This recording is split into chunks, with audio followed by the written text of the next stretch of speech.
Bakwethu siyalamukela kuhlelo lwethu lamaviki wonke buza iBhayibheli likuphendule lamukelayo ngumfundisi uEsindlovu ngikhamba leMpofu ezimbili uOP lo CK ngizathi basamukele. Siyabonga mfundisi, salibonani balaleli, siyadibana njalo kuhlelo lwethu buza iBhayibheli likuphendule okhulumayo umfundisi uMpofu CK. Salibonani balaleli, siyathokoza njalo ukuhlangana endaweni ethokozisayo kakhulu lapho esifunda khona ilizwi likaThixo. Sangathi uNkulunkulu angasenzela umusa aqhubeke esithungamela ekuziseni ilizwi lakhe lekuliphile nezimpilweni zethu. Umfundisi OP Mpofu, siyabonga. Siyabonga balaleli, siyabonga abafundisi. Singakangena esifundweni sethu ngiphinde inombolo zocingo 0718444196. Inombolo lezi zitshayela nxa ufuna ukuthi uchasiselwe kumbe ufuna ubana uthole ugwalo iGreat Controversy ngesilungu loba ngesindebele. Siyabonga abafundisi. Asingenene esifundweni salamhlanje nguSambulo 18. Siyacela umfundisi CK asifundele. Ngizafunda amavesi amahlanu akuqala kusukisela kwelakuqala ngiyekuma kwelesihlanu.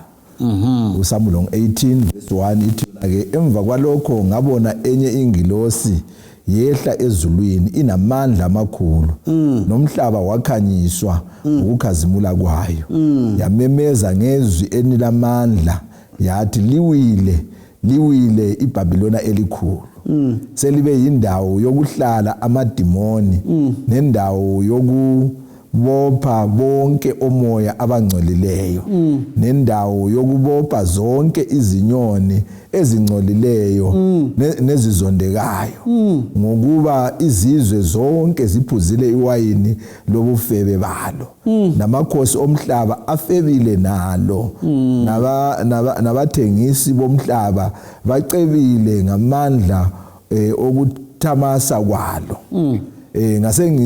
Ngase elinye izwi livela ezulwini lithi phumani kulo bantu bami ukuze ningahlanganyeli nalo izono zalo nokuba ningamukeli okwezinhlupho zalo ngokuba izono zalo zifinyelele ezulwini noNkulunkulu wakhumbula ukungalungi kwalo.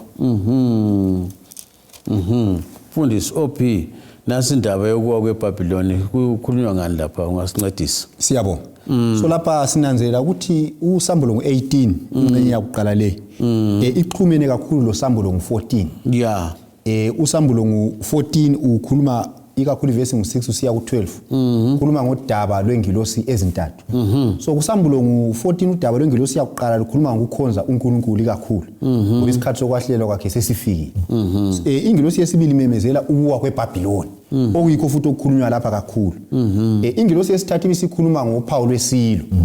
So lapha sesinanzelela ukuthi kuSambulo 18 lapha ingilosi le esine le ebonakalayo lapha isehla ngamandla amakhulu ivela ezulwini nika amandla ukuthunyelwa kodaba lwengilosi ezintathu. Yeso ngezinye indlela ludaba lunye kodwa sokuchiyana esingathina lizinga lokuthunyelwa kwakhona. Lapha sokubuya sokulezinga eliphezulu kakhulu ukuthi kuqediswe ukuze kungabi lo muntu oza kuthi hayi ngilahliwe ngoba kangizwanga. Yikho sikubonayo la. So ngale kuSambulo 14 kuyamenyezelwa ukuwa kweBhabhiloni. Kodwa lapha sithola ukuthi ukuwa kweBhabhiloni sekufike esigabeni esiphezulu. Sekufike esigabeni esiphezulu lokuthi wonke umuntu othanda uNkulunkulu uzomela kubone abaleke.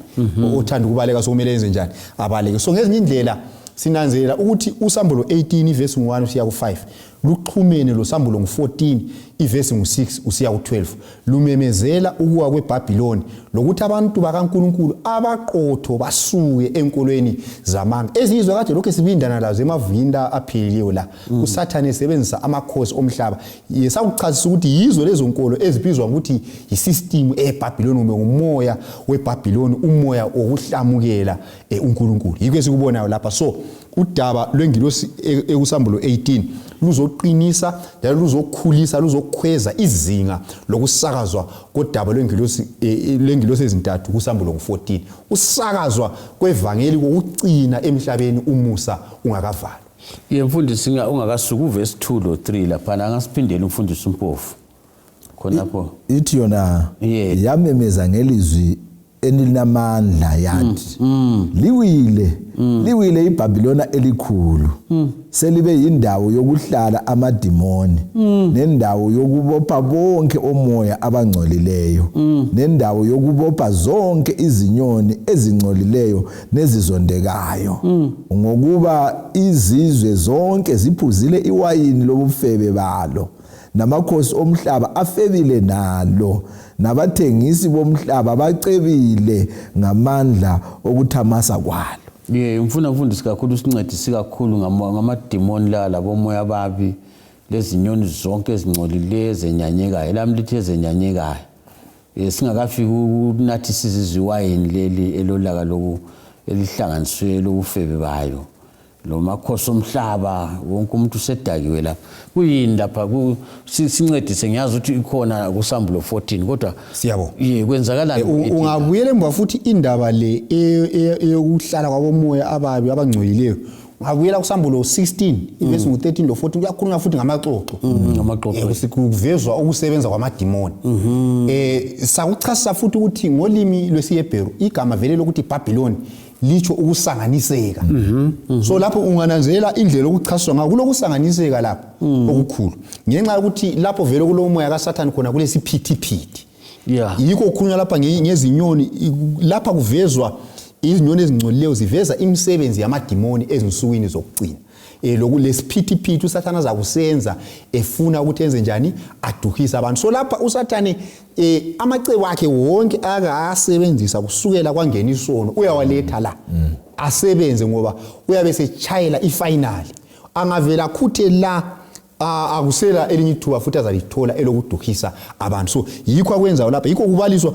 ngananzelela kuyabaliswa lapha izinto eziningi la kubaliswa omoya bonke abangcolileyo kubalisa izinyoni ezingcolileyo lezizondeka so yonke inonovithi ugogo wami wayejayela ukukhuluma inonovithi yonke into uSathane angayicabanga leso sikhathi eyokuduhisa abantu uzayiletha yenze ukuthi aduhisa abantu bese ukuhlangana liwayini elizimfundiso zeBhabhiloni ezamanga ezizwe ezidakisa abantu eziyaduhisa abantu ezibangela ukuthi abantu bayale iqiniso belifundisi mfundisi khonapho ngincedisa ukuthi nxa sikhuluma ngeBhabhiloni sikhuluma ngamabandla kunjalo amabandla wonke awileyo angalandeli umthetho kabani kaNkulunkulu aphikisana leqiniso eleBhayibheli manje amadimoni adingana isilokho esibuyela futhi emuva laphana ukuthi kulomuntu ongemva kwabantu labo antu uyayibona indaba so sithe thina oyabe vele enguye ingqungquthela engabonakali ngamehlo nguSathane nguye obuye ngoba idimoni yingilosi kaSathane ewileyo so idimoni liyahlala emuntwini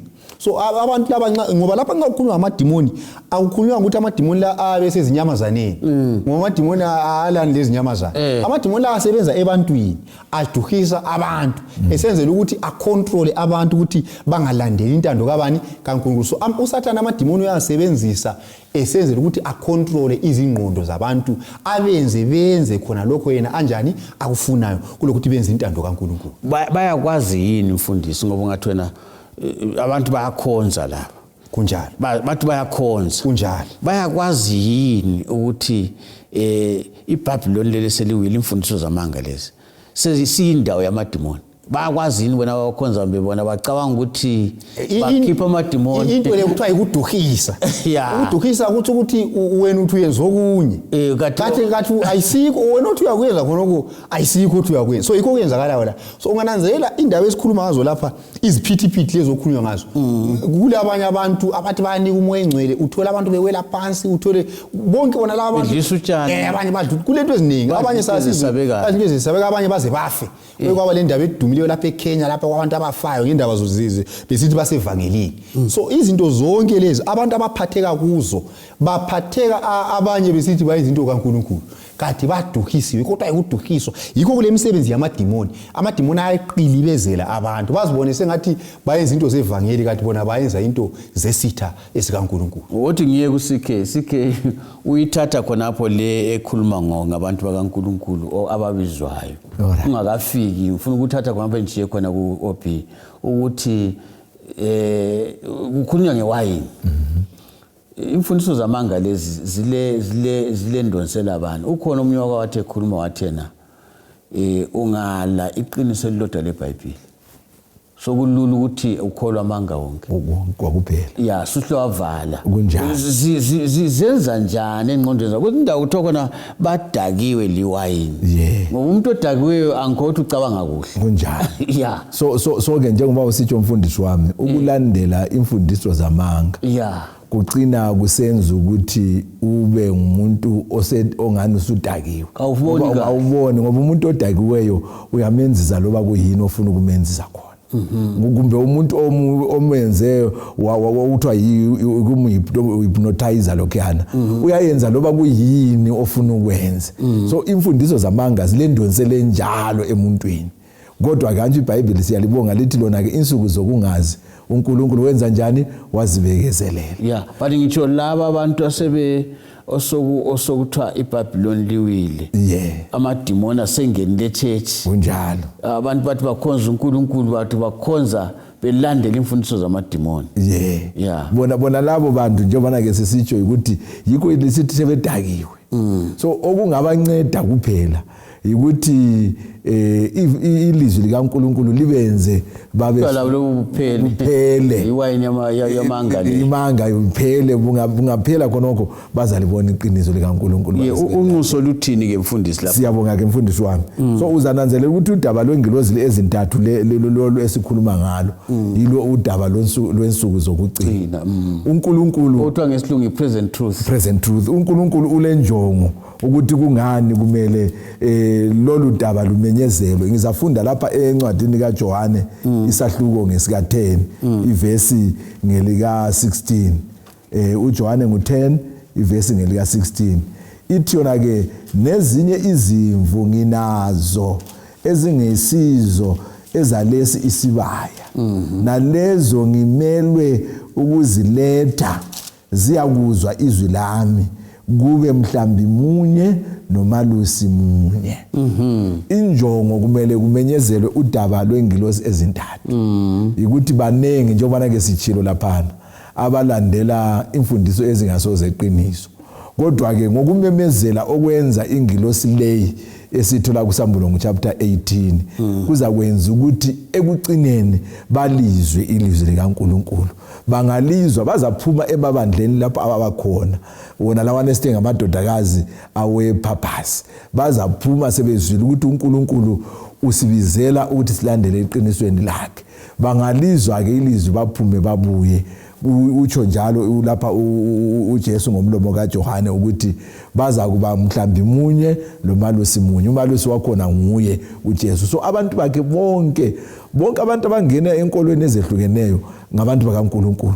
so uNkulunkulu uyabafuna ukuthi bangene emhlambini wakhe ngifisa ukuthi ngawe uyayibala uverse 4 lapha singakayi kuOP uverse ngu4 eka Sambulo 18 eka Sambulo 18 kulungile mfundisi wami ithi yona uverse ngu4 ngase ngisizwa elinye izwi livele ezulwini lithi phumani kulo bantu bami ukuze ningahlanganyeli nalo izono zalo nokuba ningamukeli okwezenhlupho zalo so udaba lucacile la phumani kulo manje iBhabhiloni leli esikhuluma ngalo imfundiso zamanga nenkolo zamanga uthaphumani so lapha licacile phumani ngibone ngana kuthiwa phumani kakuchiye umntini ozenzisayo kunjalo mfundisi wami lo liphika nkani kuchiye umntini obekade ngasi kunjalo ukuthi indlela benisithi indlela le iya eBhingali kayikhona sike saqoqa ngandlela engayisiyo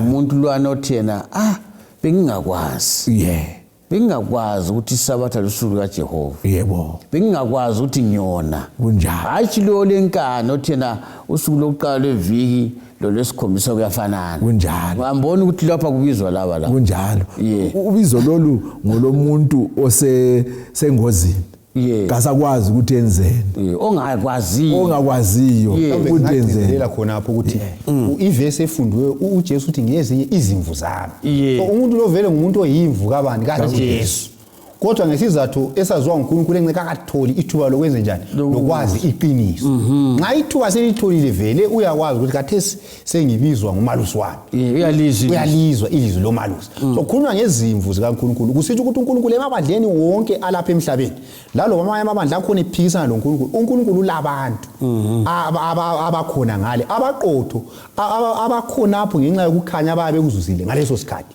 bona labo abantu abanjalo uNkulunkulu uzabafinyelela ngesikhathi esifaneleyo ngesikhathi sokuthi sikhuluma ngaso la bazakuzwa ukuthi kathesi la osebiza ngumalusi ikade ngingene sibayeni obhi ukuthi asomaphika kankani kunjalo ngoba sengeke ngaxoxa labanye othola ukuthi lo muntu uyiphika uliphika kankani kunjalo iBhayibheli lisobala aliphendulele kunjalo uthi kathi nxa ubala lapha wona nxa kuthiwa leYisande usuku lokuqala lweviki lo ngu7 u1 lo7 ungafanana njani athi kuyafanana manje lo uncedise kanjani siyabonga mfundisi ukuthi kulobizo olubiza abantu abanjani kunjani mfundisi OP akusincedise ngendaba yokukhanyisa komhlaba wonke khona kutshoni khona ukuthi umhlaba uzakhanya wonke uyindaba yokukhanyiswa komhlaba le kumbe ukugcwala kokukhanya emhlabeni ngenxa yengilosi leyi indaba eveza ukusebenza kwamoya oyingcwele so umoya oyingcwele uzakuza ngendlela emangalisayo ezikhathini zokucina esebenza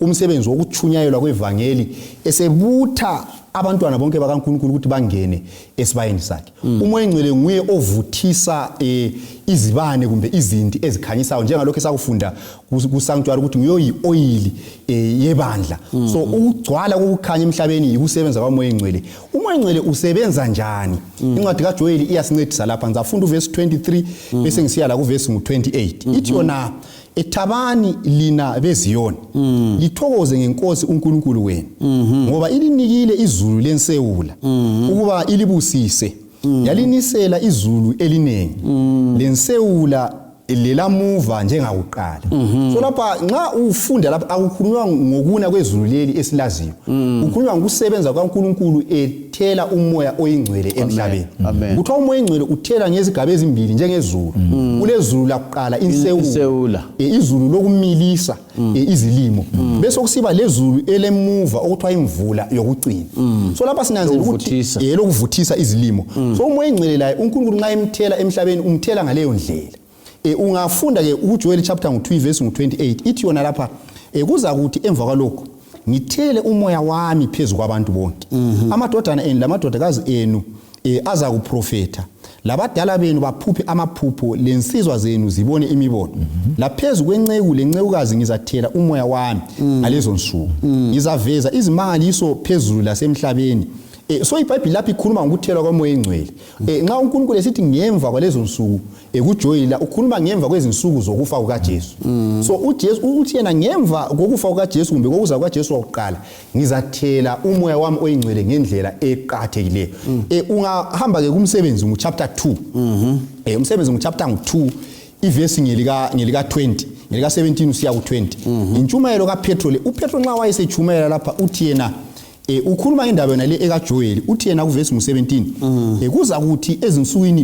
ngiqalisele ku16 mhlawumbe kodwa lokhu yikho okwakhulunywa ngumprofeti uJoel okokuthi kuza kuthi ezinsukwini zokuphela utsho uNkulunkulu ngizakuthela umoya wami phezulu kwabantu bonke amadodana enu lamadodakazi enu aza kuprofeta lezi nsizwa zibone imibono labadala benu baphuphe amaphupho so labo Petro ukhuluma ukuthi okwayenzakala ngosuku lwePentecost ukuthelwa komoya oyingcwele okwesuku lwePentecost kwakuyikugcwaliseka kwesiprofeti sikaJoel esakhulunywa yikho lapha nxa esekhuluma kuverse 16 uthi lokho elikubona kusenzakala la ukuthi umoya oyingcwele ugcwalisiwe la abantu bakhuluma ngezinye izindimi ivangeli lachunyayelo yikugcwaliseka kwesiprofeti esikaJoel kodwa ke uJoel ngu2 verse 23 uthena ukugcwaliseka lokhu kukabili uthe kule mvula yakuqala insewula so ngosuku lePentecost lapha kwakuyinsewula yokuthelwa kwamoya oyingcwele emhlabeni singathina kwakuyimvula yakuqala insewula usambulo ngo18 ke usekhuluma ke ngemvula yokucina ukuthelwa kwamoya oyingcwele okucina lapho umoya oyingcwele wathelwa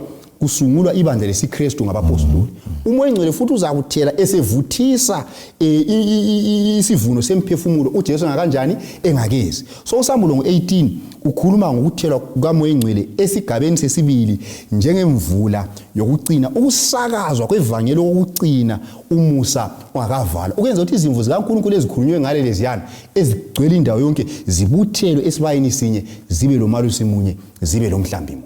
Ingakaye ku-CK mfundisi, mhlawumbe ungakuchasisa kakuhle khona ukukhanyisa umhlaba wonke ukuthi nxa sisitsho njalo silezi ndawo esizazila namhlanje kunjalo esazi ukuthi ivangeli alikafiki kunjalo. Sikhuluma ngevangeli nje, sikhuluma ngodaba lwengilosi ezintathu kunjalo. Imbonani khona okuqhakathekile kungatsho yini ukuthi into esatshwa ngabantu ukuthi khathesi abantu balinani labantu abafika 7-8 billion khonapho emhlabeni, ukuthi nxa sicabanga ukuthi udaba lwengilosi ezintathu luzafika nini indawo zonke lezi ngendlela okubeka ngayo, ubona ngazathi kungabe kusitshoni ingilosi kaSambulo 18 ngesiqubu lamandla nxa kuthiwa kuyakhanyisa umhlaba wonke. Siyabo, ungananzelela lapha singathola isibonelo ngosuku lwePentecost ukuthi kwachunyelwa ngelanga eli-1 kwabaphathizwa abantu abangu-3000. Lapha kwasokuvele sokusegcekeni ukuthi yisenzo esingasosenzo somuntu, uNkulunkulu wayesesebenza. So lalapha nxa imvula yokucina ithelwa sinanzelela ukuthi kuza kwenzakala into engajwayelekanga.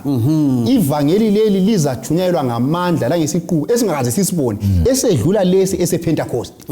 Esedlula lesi Pentecost, impumela yalokho kuyakwenzakala kuSambulo ngo-18 izakwedlula kwePentecost ngebanga elikhatshana kakhulu, ngoba lapho uNkulunkulu uyabe sememezela okucina, ngoba ivangeli elikaSambulo ngo-18 livangeli lokucina kungaqedwa ukuchunyelwa khonapho akusachunyelwa futhi, ngoba abasindisiweyo babe sebesindisiwe, abalahliweyo babe sebenjani sebelahliwe. So uNkulunkulu uzakwenza ngendlela yakhe ukuthi ivangeli lifinyelele bonke abantu kuze kufike esigabeni sokuthi akula muntu ozathi ngilahliwe ngoba kangizwanga.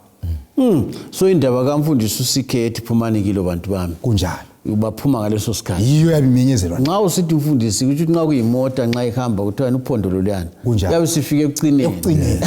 Mfundisi CK kufunekani ukuthi abalaleli bayasizwa ukuthi umuntu amukele limvula yokucina ezakhanyisa umhlaba wonke, kuyini okumele kwenzakala? Siyabonga mfundisi wami, ngizafunda incwadi yemisebenzi isihluko sesibili ivesi ngelakuqala, bese ngisiyafunda futhi uSambulo sahluko sesibili ivesi ngelamachumi 20, bese ngisiyagcina kwabaseGalatia isahluko sesibili ivesi ngelamachumi 20 futhi.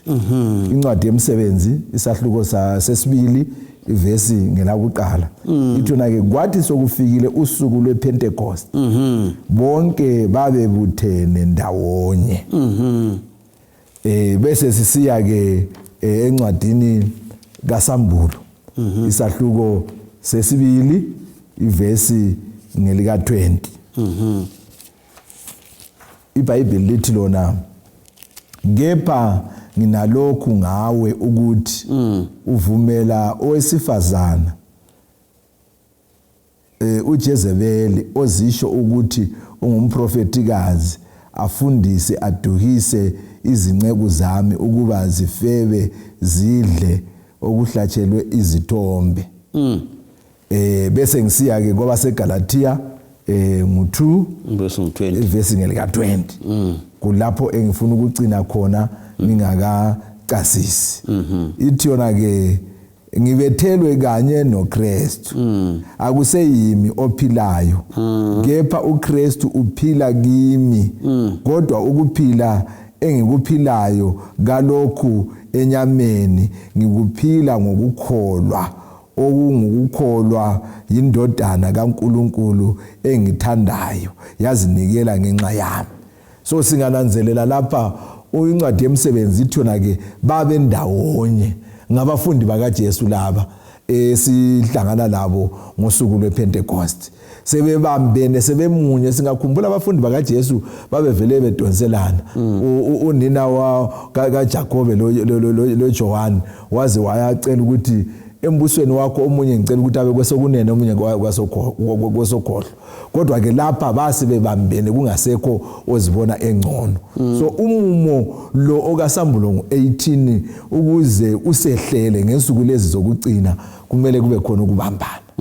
kumele kube khona ukuthandana kumele kube khona ukuzehlisa omunye komunye kumele kube khona ukuthethelelana kumele njalo kube khona ukuhlanganyela ekusebenzeleni uKristu simemezela udaba lokuza kwakhe njengoba ke sitshila ukuthi udaba lengilozi ezintathu yiludaba lokugcina oluza kumenyezela ukugcineni ukuze abantu basindiswe kungaba njalo lapha uJesu uyabuya status sekhaya. Siyabonga mfundisi OP nxa sikhuluma ngokumemezela lokho kuyini okuzakwenzakala. Siyabonga. So lapha sithola ukuthi nxa sokumenyezele ukuthi phumani kilo bantu bami. Engabe singayibala uverse 4 lo 5 angithi. Kunjani? Usambulo 18 ungasiphindela mfundisi. Ithona ke ngasengisizwa elinye izwi livele ezulwini lithi phumani kulo bantu bami ukuze ningahlanganyeli nalo izono zalo nokuba ningamukeli okwezinhlupho zalo ngokuba izono zalo zifinyelele ezulwini noNkulunkulu wakhumbula ukungalungi kwalo. Siyabonga mfundisi. Siyabonga. So lapha sitshelwa ngempumela isimemezelo lesi sizabangela ukuthi abantu abanengi abathanda uJesu baza kuphuma emfundisweni zamanga ngaleso sikhathi bangene ebandleni likaNkulunkulu njalo ibandla likaNkulunkulu ngaleso sikhathi liza kuba labantu abanye sasingabakhangelelanga kodwa uJesu ngokusebenza kwakhe uzababiza ibandla likaNkulunkulu libe labantu abathanda uJesu bese lilungela ke ukuyaphila emhlabeni esikhathini sokugcina uJesu engakabuyi njalo lokhu kungaphela umusa uzakuvala ongcwele ahlale engcwele omubi ahlale emubi. Ilizwe elilodwa mfundisi ongalichiyela abalaleli. uJesu uthi bheka ngiza masinyane nomvuzo wami ngilawo ukunika lo lalo njengokwemsebenzi yakhe. Siyabonga mfundisi OP ilizwe elilodwa. Siyabonga. Engingakutsho ukuthi uJesu kathandi ukuthi ulahle uzama ngendlela zonke kungani ungavumi ukungena esibayeni sakhe ithuba lisesekhona. Siyabonga abafundisi siyabonga abalaleli phumani kulo bantu bami kuyabizwa khonapho catshe khona emangeni angekho eBhayibhelini phuma mzalwanekazi incwadi kaSambulo itsho njalo silapha ke kumemezela ukuthi phumani eBhabhiloni bantu bakaNkulunkulu nxa umthanda uJesu leqiniso lakhe phuma eBhabhiloni sihleli khonapho encwadini kaSambulo kasidibane njalo kuvikelizayo khathi sifananayo endaweni efanayo. Siyabonga.